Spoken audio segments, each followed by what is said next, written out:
श्री गणेशाय नमः. श्री स्वामी समर्थ. आज आपण चौथ्या खंडातल्या उत्तरकांडाचा 52वा सर्ग वाचूया.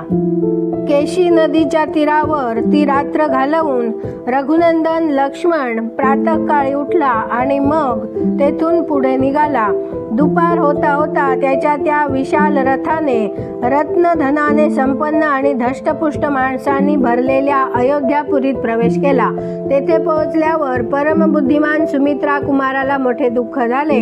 तो विचार करू लागला, श्रीरामचंद्रांच्या चरणांजवळ जाऊ काय? अशा प्रकारे तो विचार करीत होता. तेवढ्यात चंद्राप्रमाणे उज्ज्वल असलेले श्रीरामांचे विशाल राजभवन त्याच्या समोर दिसले.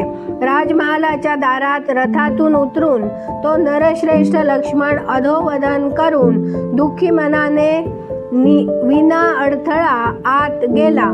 त्याने पाहिले की श्री रघुनाथ दुःखी होऊन एका सिंहासनावर बसले आहेत आणि त्यांचे दोन्ही डोळे अश्रूंनी भरलेले आहेत.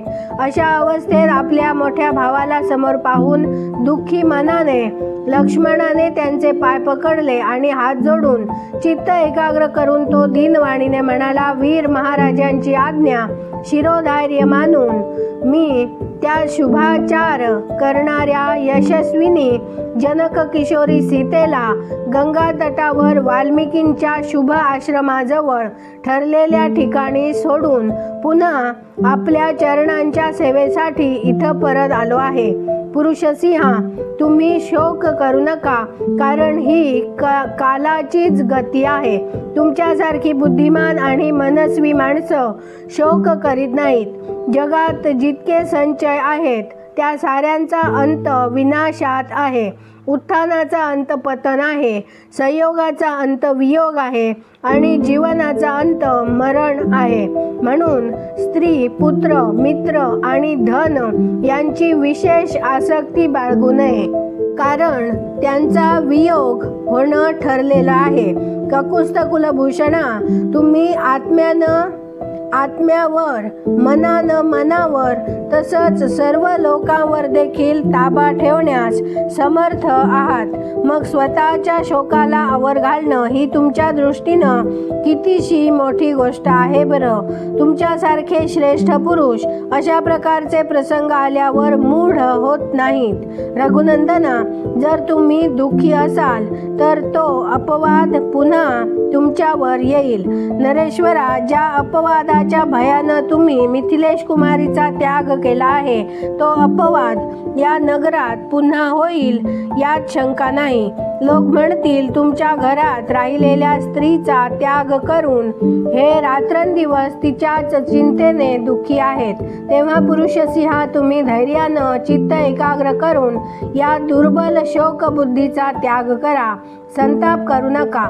महात्मा लक्ष्मण अशा प्रकारे म्हणाल्यावर मित्रवत्सल श्री रघुनाथांनी मोठ्या प्रेमाने त्या सुमित्रा कुमाराला म्हटले, नरश्रेष्ठ वीर लक्ष्मणा, तू सांगतोस ते ठीकच आहे.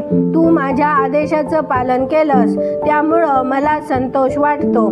सौम्या लक्ष्मणा, आता मी दुःखापासून निवृत्त झालो आहे. संताप मी हृदयातून काढून टाकला आहे. तुझ्या सुंदर वचनांनी मला शांत वाटतं आहे. लक्ष्मणाचे ते अत्यंत अद्भुत वचन ऐकून श्री रामचंद्र मोठे प्रसन्न झाले आणि म्हणाले, सौम्या, तू मोठा बुद्धिमान आहेस. तू ज्याप्रमाणे माझं मन मानतोस तसा भाऊ विशेषतः यावेळी मिळणं दुर्लभ आहे. तुझ्या शुभलक्षण लक्ष्मणा, आता माझ्या मनात जे आहे ते ऐक आणि ऐकून तसंच कर. सौम्य सुमित्रा कुमारा, आज 4 दिवस झाले मी पुरवासियांच्या कामात लक्ष घातलेलं नाही. त्यामुळं मला मर्मांतिक वेदना होत आहेत. पुरुषप्रवरा, तू प्रजा, पुरोहित आणि मंत्र्यांना बोलव. ज्या पुरुषाचं अथवा स्त्रियांचं काही काम असेल त्यांनाही उपस्थित कर. जो राजा प्रतिदिनी प्रौरजनांची कामं करीत नाही तो निस्संदेह सर्व बाजूंनी वायू संचार रहित अशा घोर नरकात पडतो. असं ऐकिवात आहे की पूर्वी या पृथ्वीवर नृग नावाचं प्रसिद्ध असा एक महायशस्वी राजा राज्य करीत होता। तो भूपाल मोठा ब्राह्मण भक्त, सत्यवादी तसंच आचार विचारानं पवित्र होता।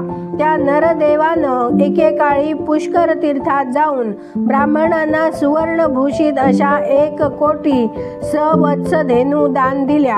निष्पाप लक्ष्मणा त्यावेळी दुसऱ्या गायी बरोबर चुकून एका दरिद्री निरीच्छ वृत्तीनं जीवन निर्वाह करणाऱ्या अग्निहोत्री ब्राह्मणाची 1 सवत्स धेनू तिथं गेली। राजानं संकल्प करून ती कुण्या ब्राह्मणाला देऊन टाकली। तो बिचारा ब्राह्मण भुकेनं व्याकुळ होऊन ती हरवलेली गाय खूप वर्षांपर्यंत सर्व राज्यामध्ये जिकडं तिकडं शोधीत हिंडू लागला, परंतु ती त्याला दिसली नाही। शेवटी एके दिवशी कनखलात पोहोचल्यावर त्याला आपली गाय एका ब्राह्मणाच्या घरात दिसली। ती निरोगी आणि धष्टपुष्ट होती।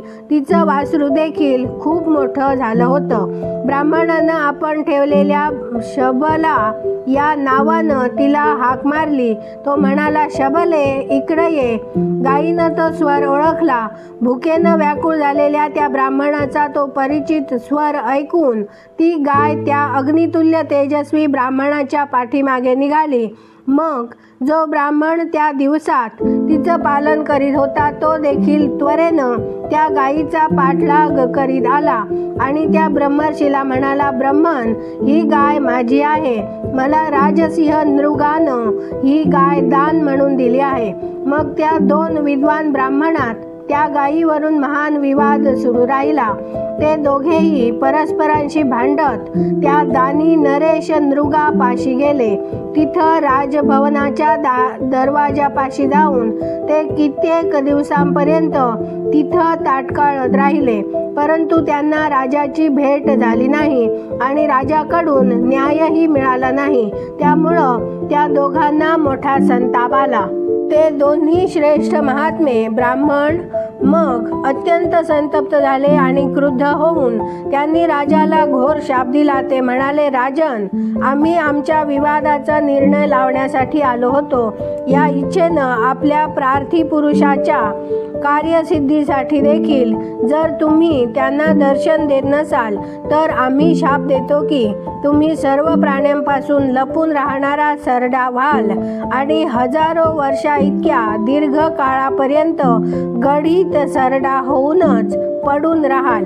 जेव्हा यदुकुलाची कीर्ती वाढविणारे वासुदेव नावानं विख्यात असणारे भगवान विष्णू पुरुष रूपानं या जगात अवतार घेतील, तेव्हा तेच तुम्हाला या शापातून मुक्त करतील। परंतु त्यावेळी तुम्ही सरडा व्हाल व कृष्णावताराच्या वेळी तुमचा उद्धार होईल।